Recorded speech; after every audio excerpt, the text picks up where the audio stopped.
والذين يكنزون الذهب والفضة ولا ينفقونها في سبيل الله فبشرهم بعذاب أليم الله أكبر বলেন তাকিয়ামত কুরবা কুয়ামজি কালাম সদ কিয়ামত বখজুরু দিনা তামাম। হে মুসলমান বন্ধুরা আমার, আল্লাহর পয়গম্বর বলেন বুনিয়াল ইসলাম আলা খামসিন শাহাদাতি আল্লা ইলাহা ইল্লাল্লাহ ওয়া আন্না মুহাম্মাদান আবদুহু ওয়া রাসূলুহু ওয়া ইকামিস সালাহ ওয়া ইতাইজ যাকাত ওয়াল হজ্জি ওয়া সাওমি রমাদান। ইসলামের মূল স্তম্ভ খুঁটি হলো পাঁচটা। কয়টা? একটু আওয়াজ দিয়ে বলেন, মূল স্তম্ভ খুঁটি কয়টা? পাঁচটা। এই যে মসজিদ বানানো হয়েছে, এই মসজিদের কর্নারের মধ্যেই ফিলার দেওয়া হয়েছে, মাঝখানেও একটা খুঁটি ব্যবহার করা হয়েছে। এই খুঁটি যদি না থাকে এই মসজিদের এই যে ছাদ টিকানো সম্ভব হবে না। ঠিক ইসলামটা বন্ধুরা আমার পাঁচটা খুঁটির উপরেই নির্ভরশীল। আল্লাহ পাক পাঁচটা খুঁটির উপরে ইসলামকে আল্লাহ তাআলা স্থির রেখেছেন। আল্লাহর পয়গম্বর বলেন বুনিয়াল ইসলাম আলা খামসিন শাহাদাতি আল্লা ইলাহা ইল্লাল্লাহ ওয়া আন্না মুহাম্মাদান আবদুহু ওয়া রাসূলুহু ওয়া ইকামিস সালাহ ওয়া ইতাইজ যাকাত। অন্যদিকে যাব না, সময় খুবই কম। ইসলামের এই পাঁচটা খুঁটির এর মধ্যে একটা খুঁটি হলো যাকাত। আল্লাহ পাক রব্বুল আলামিনের বিধান। এর মুসলমান নবীর উম্মত, আল্লাহ পাক রব্বুল আলামিন আপনাকে সম্পদ দিয়েছেন। এই সম্পদ থেকে আল্লাহ পাক রব্বুল আলামিনের রাস্তায় সম্পদকে খরচ করতে হবে। যদি আপনি খরচ না করেন, এ মুসলমান নবীর উম্মত, আল্লাহ পাক বলেন ওয়াল্লাযীনা ইয়াকনিজুনাজ যাহাবা ওয়াল ফিদ্দাতা ওয়া লা ইউনফিকুনাহা ফি সাবিলিল্লাহ ফাবাশশিরহুম বিআযাবিন আলীম। আল্লাহ পাক বলেন যারা দুনিয়ার জমিনের সম্পদকে জমা করিয়া রাখবে, যাহাবা ওয়াল ফিদ্দাতা, যারা সোনা রূপা এই সমস্ত জিনিস সম্পদগুলো, টাকা পয়সাগুলো যারা জমা করিয়া রাখবে, আল্লাহ পাক রব্বুল আলামিন বলেন ওয়ালা ইউনফিকুনাহা, তার মধ্য থেকে যারা তা খরচ করে না, আল্লাহর রাস্তায় ব্যয় করে না, ফি সাবিলিল্লাহ, যারা আল্লাহর রাস্তায় ব্যয় করে না, ফাবাশশিরহুম, আল্লাহ পাক বলেন তাদেরকে সুসংবাদ দাও। কিসের সুসংবাদ? বিআযাবিন আলীম। হে মুসলমান নবীর উম্মত, আল্লাহ পাক বান্দাদেরকে জাহান্নামের শাস্তির সুসংবাদ দিয়েছেন। এইবার আমাকে বলেন, জাহান্নামের শাস্তি, কাউকে যদি কোনো আযাব বা মারধর বা কোনো কিছুর খবর দেওয়া হয়, এটা কি সুসংবাদ নাকি দুঃসংবাদ? দুঃসংবাদ। আল্লাহ পাক রব্বুল আলামিন মানুষদেরকে সুসংবাদ দিয়েছেন। এর কারণ হলো মুসলমান, এই সুসংবাদ দেওয়ার কারণ হলো আল্লাহ পাক রব্বুল আলামিনের ধরা বড়ই কঠিন ধরা। এ মুসলমান, আল্লাহ ধরে না। আল্লাহ যদি ধরে, আল্লাহ ছাড় দেয় না। এই কারণে আল্লাহ পাক রব্বুল আলামিন বলেন আরেক সূরার ভিতরে, আল্লাহ তাআলা বলেন ওয়াইলুল লিকুল্লি হুমাযাতিন লুমাযা আল্লাযী জামাআ মালান ওয়া আদ্দাদা। যারা দুনিয়ার জমিনের ভিতরে সম্পদ, টাকা পয়সা, এই সমস্ত কিছু যারা জমা করিয়া রাখে, তাদের জন্য রয়েছে ওয়াইল নামক জাহান্নাম। আল্লাহ পাক রব্বুল আলামিন তাদেরকে ওয়াইলুল লিকুল্লি হুমাযাতিন লুমাযা, আল্লাহ তাদের জন্য রাখছেন ওয়াইল নামক জাহান্নাম। আরে মুসলমান নবীর উম্মত, আল্লাহ পাক রব্বুল আলামিন, এ বান্দা, যাকাত আদায়ের মাধ্যমে সম্পদ কখনো কোনো সময় কমে না। সম্পদ কোনো সময় কমে না। আপনি যদি আপনার সম্পদের যাকাত আদায় না করেন, আল্লাহ পাক রব্বুল আলামিন দেখবেন এমনভাবে আপনাকে এমন বিপদের মধ্যে এক সময় ফেলে দিবে যে আপনি যে টাকাগুলো যাকাত আদায় করতেন, এর থেকে দ্বিগুণ টাকা আপনার হসপিটালে দেওয়া লাগবে। আরে মুসলমান নবীর উম্মত, আপনি যদি আল্লাহ পাকের সম্পদ থেকে আপনি যদি যাকাত আদায় করেন, আল্লাহ পাকের সম্পদ থেকে যদি আল্লাহর রাস্তায় খরচ করেন, আল্লাহ পাক রব্বুল আলামিন আপনাকে বিভিন্ন বালা মুসিবত থেকে আল্লাহ তাআলা হেফাজত করবেন। ساكن القصر المعلى صدد عن قريب في التراب له ملك ينادي كل يوم لدول الموت وبرور الخراب قليل عمرنا في دار الدنيا ومرجعنا إلى بيت التراب একটু মহব্বতে জিকির করি লা ইলাহা ইল্লাল্লাহ লা ইলাহা ইল্লাল্লাহ লা ইলাহা ইল্লাল্লাহ লা ইলাহা ইল্লাল্লাহ লা ইলাহা ইল্লাল্লাহ আসমানের মালিক যেই আল্লাহ জমিনের মালিক সেই আল্লাহ মুমিন শুধু জবানে রাখো আল্লাহ পাকের জাতি নাম লা ইলাহা ইল্লাল্লাহ লা ইলাহা ইল্লাল্লাহ লা ইলাহা ইল্লাল্লাহ মুহাম্মাদুর রাসূলুল্লাহ সাল্লাল্লাহু আলাইহি ওয়াসাল্লাম সুবহানাকা লা ইলমা লানা ইল্লা মা 'আল্লামতানা ইন্নাকা আনতাল আলীমুল হাকীম رب اشرح لي صدري ويسر لي أمري واحلل عقدة من لساني يفقهوا قولي ربي زدني علما ربي زدني علما ربي يسر ولا تعسر وتمم علينا بالخير وبك نستعين يا مستعان रुखसार से बुनको का जरा पर्दा उठा दो रुखसार से बुनको का जरा पर्दा उठा दो लिल्लाही मुझे हुस्न खुदा दाद दिखा दो लिल्लाही मुझे हुस्न खुदा दाद दिखा दो ऐ बहर करम सदका हुसैन बिन अली का ऐ बहर करम सदका हुसैन बिन अली का पियासा मुझे शरबत दीदार पिला दो पियासा मुझे शरबत दीदार पिला दो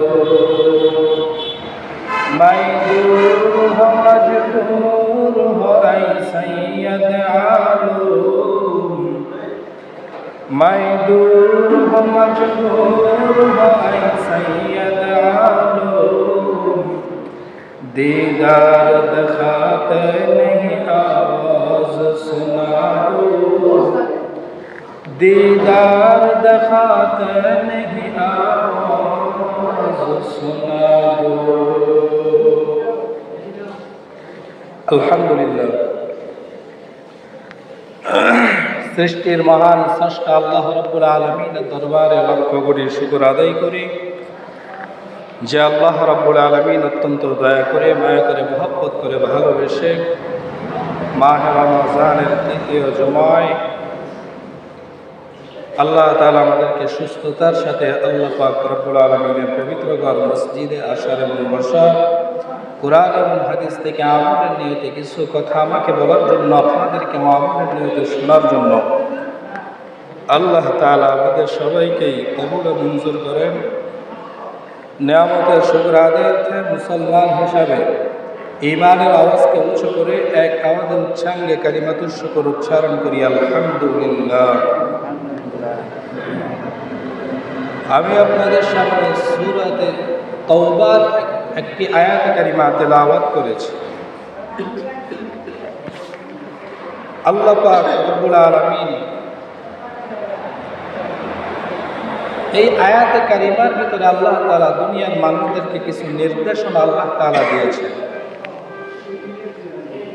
যেই দিক নির্দেশনাগুলো মানলে আপনার আমার জীবনটা সুন্দর হয়ে যাবে, পরিবর্তন হয়ে যাবে। বলেন সুবহানাল্লাহ। মাহে রমজান আল্লাহ তাআলা আমাদেরকে দিয়েছেন, এটা বড় একটি নিয়ামত।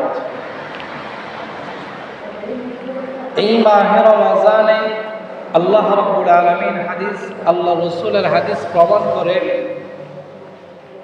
আল্লাহর পয়গম্বর বলেন, প্রতিদিন ইফতারের আগ মুহূর্তে আল্লাহ তাআলা অসংখ্য অগণিত জাহান্নামের আসামীদেরকে মাফ করে দেন। সুবহানাল্লাহ। এই মাসটা বড়ই বরকতের মাস। এই মাসে একটা আমল করবেন, আল্লাহ তাআলা এই আমলটাকে আরো 70 গুণ বাড়ায় দেয়। সুবহানাল্লাহ। একটা ফরজ আদায় করলে আল্লাহ তাআলা 70টা ফরজ আদায়ের সওয়াব দান করে। এই মাহে রমজান, এই রমজানের কিছু বৈশিষ্ট্য আছে। আপনার আমার রোজা যদি সহি হতে হয়, আপনার আমার রোজা যদি শুদ্ধ হতে হয়, সুবহ সাদিক থেকে নিয়ে সূর্য অস্ত পর্যন্ত শুধু না খেয়ে থাকলাম, এটা হলো আমার পেটের রোজা, না খেয়ে থাকার রোজা হইল। কিন্তু এটার বাহিরেও আরো কিছু আছে যেগুলো মাধ্যমে রোজাকে পরিপূর্ণ করা হয়। আপনি না খেয়ে আছেন, এটা রোজার একটা অংশ। আপনার বাকি অন্য কাজগুলো যদি আপনার হয়, শুধু না খেয়ে থাকার দ্বারা কিন্তু আপনার রোজা হবে না, কবুল হবে না। না খেয়ে থাকা এটা রোজার একটা অংশ, একটা মাধ্যম। আরেকটা হলো আপনার চোখের দৃষ্টিকে আপনার হেফাজত করতে হবে, এটারও রোজা আছে। আপনার জবানকে কন্ট্রোল করতে হবে, বিভিন্ন গালিগালাজ, এরপরে মানুষের গীবত, শিকায়াত, এই সমস্ত জিনিসগুলো হতে, মিথ্যা কথা বলা, এই সমস্ত গুনাহের কাছ থেকে আপনার জবানকে হেফাজত করতে হবে, তাহলে আপনার জবানের রোজা হবে। যেই সমস্ত জিনিসগুলো আপনি চোখ দ্বারা দেখতে পারবেন না, ওই জিনিসগুলো আবার আপনি কান দ্বারা আপনি শুনতেও পারবেন না। যেরকম টিভি, নাচ, গান, সিনেমা, এই সমস্ত জিনিস যেমন দেখাও যাবে না, গানের আওয়াজ, এরকম মানুষের গীবত, শিকায়াত, এগুলো শোনাও যাবে না। কোনো জায়গায় গালিগালাজ হচ্ছে, ওদিকে আমাদের যাওয়া যাবে না, কারণ আমরা রোজাদার, আমাদের রোজাকে হেফাজত করতে হবে। তো এই সমস্ত সব কিছু মিলিয়ে হলো রোজা, সিয়াম, সাধনা। এরপরেও আমাদের এত সচেতনতার পরেও, এত সচেতন থাকার পরেও যে রোজার মধ্যে ভুল ত্রুটিগুলো হয়, রোজার মধ্যে যেই ভুলগুলো আমাদের হয়, এই ভুলগুলো শুধরানোর জন্য আপনার আমার পয়গম্বর জনাবে নবী মুহাম্মদুর রাসূলুল্লাহ, সবাই করেন সাল্লাল্লাহু আলাইহি ওয়াসাল্লাম, তিনি একটি মাধ্যম আমাদেরকে দেখিয়ে দিয়েছেন। সুবহানাল্লাহ। আর সেই মাধ্যমটা কি? সেই মাধ্যমটা হলো সাদাকাতুল ফিতর। সবাই বলেন কি? সাদাকাতুল ফিতর। সাদাকা অর্থ হলো দান করা। কি করা ভাই? দান করা। আর ফিতর অর্থ হলো আপনার এই দীর্ঘ একটি মাস আপনি রোজা রাখছেন, এই রোজার ভিতরে যেই ভুল ত্রুটিগুলো হয়েছে আপনার অনিচ্ছায়, সেই ভুল ত্রুটিকে শুধরানোর জন্যই হলো সাদকাতুল ফিতর আদায় করা। পাশাপাশি আরেকটা উপকার হয় মানুষের, সেটা হলো আপনার এই সাদাকাতুল ফিতরের দ্বারা গরিব, দুঃখী, অসহায় মানুষদের খাবারের ব্যবস্থা হয়। সুবহানাল্লাহ বলে। আবু দাউদ শরীফের হাদিস। এই সাদকাতুল ফিতর কি, এটা এখন জানলেন যে রোজার ভুল ত্রুটিগুলো শুধরানোর জন্য সাদকাতুল ফিতর আদায় করতে হবে। এবার আসেন, সাদকাতুল ফিতর আপনি কিসের মাধ্যমে আদায় করবেন? আবু দাউদ শরীফে হাদিস তালাশ করলে পাওয়া যায়, মায়ান নবী বলেন যে সাদকাতুল ফিতর আপনাদের যে আমাদের যেই নিত্য প্রয়োজনীয় খাবার আছে, যেমন চাল ডাল, হ্যাঁ, এইসব নিত্য প্রয়োজনীয় খাবার, খেজুর, কিশমিশ, যব, গম, আটা, এই সমস্ত খাবারের, এগুলোর মধ্যে হতে, এই সমস্ত খাবারের পণ্যগুলোর মধ্যে হতে আপনি একটা দর নির্ধারণ করে আপনাকে সদকাতুল ফিতর আদায় করতে হবে। তাহলে আপনি যদি খেজুর, কিশমিশ, এখন আমাদের বর্তমান সমাজে আমরা সবাই মানে যত নিচু মানের ক্ষেত্রে আদায় করা যায়, ধনী নাই আর গরিব নাই, সবাই নিম্নমানের ক্ষেত্রে আদায় করে। কি মনে করে যে 115 টাকা 10 টাকা দিয়ে দিলেই মনে হয় ক্ষেত্রে আদায় হয়ে যাবে। যে ধনী সেও এই টাকা দেয়, যে গরিব সেও এই টাকা দেয়। হ্যাঁ, আপনার যে ধনী, আপনাকে আল্লাহ তাআলা সামর্থ্য দিচ্ছেন, আপনি সেই গরিবের মতন সেই গম, আটা, চাউলের দামে আপনি ক্ষেত্রে আদায় করে দিতেছেন। হ্যাঁ, আপনার আদায় হয়ে যাবে, কিন্তু আপনি পরিপূর্ণ সওয়াব পাবেন না। কেন? কারণ আল্লাহ তাআলা আপনাকে সামর্থ্য দিয়েছেন বেশি দেওয়ার জন্য, আপনি এখানে কৃপণতা করেছেন, কম দিয়েছেন। যার সামর্থ্য আছে খেজুরের দর অনুযায়ী, সে খেজুরের দর অনুযায়ী মানুষের মাঝে সদকাতুল ফিতর আদায় করবেন। যার সামর্থ্য আছে কিশমিশ, এই সমস্ত পণ্যের খাবারের যে দর আসে কেজি হিসাবে, সেই দর অনুযায়ী 3 কেজি 300 গ্রাম এই পরিমাণ কিশমিশের দাম যে কয় টাকা হয়, এই কয় টাকা মানুষের মাঝে আপনি বিতরণ করেন, সদকাতুল ফিতর আদায় করেন। যে যারা ধনী আছেন, আপনার যদি সেই গরিবের মতন যে দিন আনে দিন খায়, সেও 115 টাকা দেয়, আর আপনি বিশাল উঁচুতলার বিল্ডিংয়ের মধ্যে থাকেন, আপনি যদি সেই 115 টাকা দেন, তার মধ্যে আর আপনার মধ্যে পার্থক্য কি হইল? আল্লাহ রাসূলের হাদিসটা আপনি কোথায় মানলেন? এই কারণে আল্লাহ পাক রব্বুল আলামিন আমাদেরকে যেই সামর্থ্য দিয়েছেন, সেই সামর্থ্য অনুযায়ী আল্লাহ তাআলা আমাদেরকে সদকাতুল ফিতর আদায় করার তৌফিক দান করেন, বলেন আমিন। সদকাতুল ফিতরের সর্বনিম্ন পরিমাণ হলো 115 টাকা। এবার আসেন, এই সদকাতুল ফিতর আপনি কাদেরকে দিবেন? আমরা সাধারণত রাস্তাঘাটে যে সমস্ত ফকির দেখতে পাই, বাজারে এখানে সেখানে রাস্তাঘাটে যে সমস্ত ফকির যারা বাড়ি বাড়িতে আসে, ঘুরে ফেরা করে, তাদেরকে আমরা সদকাতুল ফিতর এই সমস্ত টাকাগুলো দিয়ে থাকি। হ্যাঁ, আপনি তাদেরকে দিবেন, কোনো সমস্যা নাই, কিন্তু এখানে কথা হলো আপনি সদকাতুল ফিতর এমন ব্যক্তিকে দিবেন যে কিছু সমাজে কিছু লোক আছে দেখবেন যে তারা মানুষের কাছে হাত পাততে পারে না, কিন্তু অথচ তাদের অনেক কিছুরই অভাব, খাইতে পারে না, একবেলা খাইলে আরেক বেলা খাইতে পারে না। আপনি এদেরকে দেখে দেখে আপনি সদকাতুল ফিতর টাকাগুলো আপনি দিবেন। এরপরে মাদ্রাসার এতিম, গরিব, অসহায়, মা নাই বাবা নাই, এরকম মাদ্রাসার মধ্যে এতিম, গরিব, তাদেরকে আপনি টাকা দিবেন, সদকাতুল ফিতর তাদেরকে আপনি দিবেন। কারণ মাদ্রাসার ছাত্র যারা মাদ্রাসায় লেখাপড়া করে, তাদেরকে যদি আপনারা সদকাতুল ফিতরটা আদায় করেন, আপনার 100 টাকা 200 টাকা পেয়ে সেই মাদ্রাসার ছাত্রটা মাদ্রাসার মধ্যে কোরআন, আল্লাহ পাকের কোরআন তেলাওয়াত করতেছে 24টা ঘন্টা, আপনার 100 টাকা 200 টাকা সে খেয়ে তার শরীরের ভিতরে যেই দৈহিক একটা শক্তি পাবে, আর সেই শক্তি দিয়ে সে যখন আল্লাহ পাকের কালাম তেলাওয়াত করবে, আর সেই আল্লাহ পাকের কালামে আল্লাহ রসুল বলেন একটা হরফ পড়লে আল্লাহ পাক বান্দার আমলনামায় 10টা নেকি দান করেন। আপনার 100 টাকা 200 টাকা পেয়ে সেই ছেলেটার গায়ে যে শক্তি অর্জন হলো, আর সেই শক্তি যখন মালিক রব্বে কারিমের কোরআন তেলাওয়াত করবে, এবং এই প্রত্যেকটা হরফে যে 10টা নেকি হবে, আল্লাহ পাক আপনার ওই ছেলেটাকে সহযোগিতা করার কারণে আল্লাহ পাক আপনার আমলনামায়ও আল্লাহ তাআলা 10টা নেকি লিখে দেবেন। সুবহানাল্লাহ। ওই ছেলেটা যত কোরআন তেলাওয়াত করবে, যতক্ষণ আল্লাহ পাক রব্বুল আলামিন ততক্ষণ আপনার আমলনামায় নেকি লিখতে থাকবে। সুবহানাল্লাহ। এই কারণে মাদ্রাসার এতিম, গরিব, দিনদার, নামাজি, পরহেজগার, এদেরকে আপনারা সদকাতুল ফিতর দেখে দেখে দিবেন। মুসলমান ভাইরা আমার, এইবার আসেন আল্লাহ পাক রব্বুল আলামিন সূরাতুত তাওবার ভিতরে জানায় দেন, والذين يكنزون الذهب والفضة ولا ينفقونها في سبيل الله فبشرهم بعذاب أليم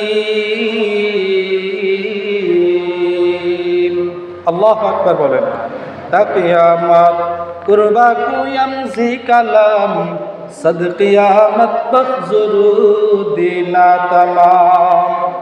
হে মুসলমান বন্ধুরা আমার, আল্লাহর পয়গম্বর বলেন বুনিয়াল ইসলাম আলা খামসিন শাহাদাতি আল্লা ইলাহা ইল্লাল্লাহ ওয়া আন্না মুহাম্মাদান আবদুহু ওয়া রাসূলুহু ওয়া ইকামিস সালাহ ওয়া ইতাইজ যাকাত ওয়াল হজ্জি ওয়া সাওমি রমাদান। ইসলামের মূল স্তম্ভ খুঁটি হলো পাঁচটা। কয়টা? একটু আওয়াজ দিয়ে বলেন, মূল স্তম্ভ খুঁটি কয়টা? পাঁচটা। এই যে মসজিদ বানানো হয়েছে, এই মসজিদের কর্নারের মধ্যেই ফিলার দেওয়া হয়েছে, মাঝখানেও একটা খুঁটি ব্যবহার করা হয়েছে। এই খুঁটি যদি না থাকে এই মসজিদের এই যে ছাদ টিকানো সম্ভব হবে না। ঠিক ইসলামটা বন্ধুরা আমার পাঁচটা খুঁটির উপরেই নির্ভরশীল। আল্লাহ পাক পাঁচটা খুঁটির উপরে ইসলামকে আল্লাহ তাআলা স্থির রেখেছেন। আল্লাহর পয়গম্বর বলেন বুনিয়াল ইসলাম আলা খামসিন শাহাদাতি আল্লা ইলাহা ইল্লাল্লাহ ওয়া আন্না মুহাম্মাদান আবদুহু ওয়া রাসূলুহু ওয়া ইকামিস সালাহ ওয়া ইতাইজ যাকাত। অন্যদিকে যাব না, সময় খুবই কম। ইসলামের এই পাঁচটা খুঁটির এর মধ্যে একটা খুঁটি হলো যাকাত। আল্লাহ পাক রব্বুল আলামিনের বিধান। এর মুসলমান নবীর উম্মত, আল্লাহ পাক রব্বুল আলামিন আপনাকে সম্পদ দিয়েছেন। এই সম্পদ থেকে আল্লাহ পাক রব্বুল আলামিনের রাস্তায় সম্পদকে খরচ করতে হবে। যদি আপনি খরচ না করেন, এ মুসলমান নবীর উম্মত, আল্লাহ পাক বলেন ওয়াল্লাযীনা ইয়াকনিজুনাজ যাহাবা ওয়াল ফিদ্দাতা ওয়া লা ইউনফিকুনাহা ফি সাবিলিল্লাহ ফাবাশশিরহুম বিআযাবিন আলীম। আল্লাহ পাক বলেন যারা দুনিয়ার জমিনের সম্পদকে জমা করিয়া রাখবে, যাহাবা ওয়াল ফিদ্দাতা, যারা সোনা রূপা এই সমস্ত জিনিস সম্পদগুলো, টাকা পয়সাগুলো যারা জমা করিয়া রাখবে, আল্লাহ পাক রব্বুল আলামিন বলেন ওয়ালা ইউনফিকুনাহা, তার মধ্য থেকে যারা তা খরচ করে না, আল্লাহর রাস্তায় ব্যয় করে না, ফি সাবিলিল্লাহ, যারা আল্লাহর রাস্তায় ব্যয় করে না, ফাবাশশিরহুম, আল্লাহ পাক বলেন তাদেরকে সুসংবাদ দাও। কিসের সুসংবাদ? বিআযাবিন আলীম। এ মুসলমান নবীর উম্মত, আল্লাহ পাক বান্দাদেরকে জাহান্নামের শাস্তির সুসংবাদ দিয়েছেন। এইবার আমাকে বলেন, জাহান্নামের শাস্তি, কাউকে যদি কোনো আযাব বা মারধর বা কোনো কিছুর খবর দেওয়া হয়, এটা কি সুসংবাদ নাকি দুঃসংবাদ? দুঃসংবাদ। আল্লাহ পাক রব্বুল আলামিন মানুষদেরকে সুসংবাদ দিয়েছেন। এর কারণ হলো মুসলমান, এই সুসংবাদ দেওয়ার কারণ হলো আল্লাহ পাক রব্বুল আলামিনের ধরা বড়ই কঠিন ধরা। এ মুসলমান, আল্লাহ ধরে না। আল্লাহ যদি ধরে আল্লাহ ছাড় দেয় না। এই কারণে আল্লাহ পাক রব্বুল আলামিন বলেন আরেক সূরার ভিতরে, আল্লাহ তাআলা বলেন ওয়াইলুল লিকুল্লি হুমাযাতিন লুমাযা আল্লাযী জামাআ মালান ওয়া আদ্দাদা। যারা দুনিয়ার জমিনের ভিতরে সম্পদ, টাকা পয়সা, এই সমস্ত কিছু যারা জমা করিয়া রাখে, তাদের জন্য রয়েছে ওয়াইল নামক জাহান্নাম। আল্লাহ পাক রব্বুল আলামিন তাদেরকে ওয়াইলুল লিকুল্লি হুমাযাতিন লুমাযা, আল্লাহ তাদের জন্য রাখছেন ওয়াইল নামক জাহান্নাম। আরে মুসলমান নবীর উম্মত, আল্লাহ পাক রব্বুল আলামিন, এ বান্দা, যাকাত আদায়ের মাধ্যমে সম্পদ কখনো কোনো সময় কমে না। সম্পদ কোনো সময় কমে না।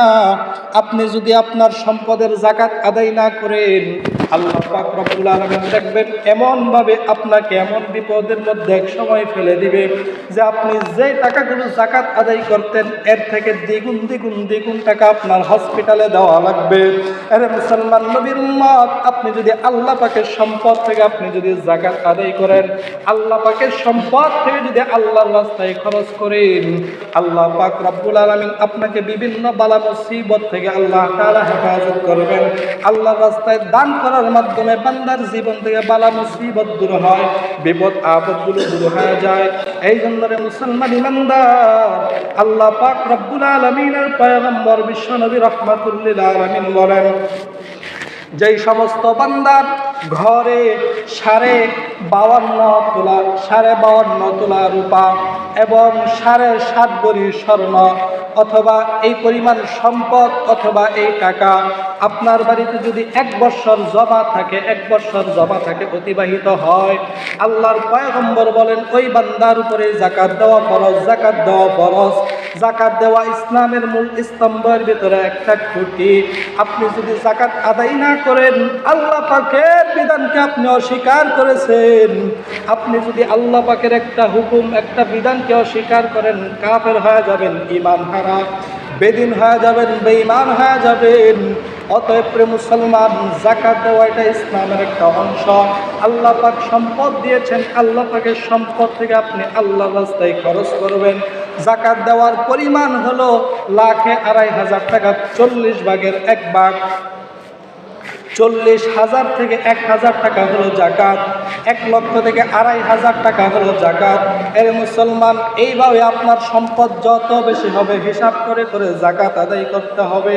এর মুসলমান, নবীর উম্মতের দল, আল্লাহ পাক রব্বুল আলামিন বলেন, ওয়াল্লাযীনা ইয়াকনিজুনা আয-যাহাবা ওয়াল ফিদ্দাতা ওয়া লা ইউনফিকুনাহা ফি সাবিলিল্লাহ। আপনি আল্লাহর রাস্তায় আল্লাহর সম্পদ থেকে আপনি খরচ করবেন। ইন্নামাস সাদাকাতু লিল ফুকারা'i ওয়াল মাসাকিন ওয়াল আমিলিনা আলাইহা ওয়াল মুআল্লাফাতি কুলুবুহুম। আপনি এই যে ফিতরা যাদেরকে দিবেন, যাদের কথা বললাম, দিনদার, পরহেজগার, মুত্তাকি, নামাজি, মাদ্রাসার এতিম, গরিব, মা নাই, বাবা নাই, অসহায় ছাত্র, টাকার কারণে লেখাপড়া করতে পারে না, এদেরকে দেখে দেখে আপনি যাকাত দিবেন, ফিতরা দিবেন। এর মুসলমান, নবীর উম্মতের দল, আল্লাহর পয়গম্বর বলেন, মানুষ মৃত্যুর পরে সমস্ত আমল বন্ধ হয়ে যায়, সমস্ত আমল বন্ধ হয়ে যায়। 3টা আমল জারি থাকে। কয়টা আমল বলেন? 3টা আমল জারি থাকে। 3টা আমলের মধ্যে হলো, একটা হলো সাদাকা, যেটা মানুষের মধ্যে আপনি দান করলেন, বিতরণ করলেন। এই যে দান সাদকা, এই আমলটা আপনি কিয়ামত পর্যন্ত, আপনি যদি মরেও যান, কবরের মধ্যে বসে বসে দান সৎকার সওয়াব আপনি পেতে থাকবেন। সুবহানাল্লাহ বলেন। এর মুসলমান নবীর উম্মত, আল্লাহ পাক রব্বুল আলামিনের একটা বিশেষ হুকুম হলো বছরে একবার যাকাত আদায় করা। আর এই রোজাগুলিকে সহি শুদ্ধ করার জন্য সাদকাতুল ফিতর আদায় করা। আল্লাহ পাক রব্বুল আলামিন, আল্লাহ পাকের যে বিধান, আল্লাহ পাক রব্বুল আলামিনের যে বিধান আল্লাহ তাআলা আমাদেরকে দিয়েছেন, আমরা পরিপূর্ণভাবে যেন আল্লাহ পাকের এই বিধানটাকে আমরা পালন করতে পারি। প্রত্যেকেই বলেন আমিন।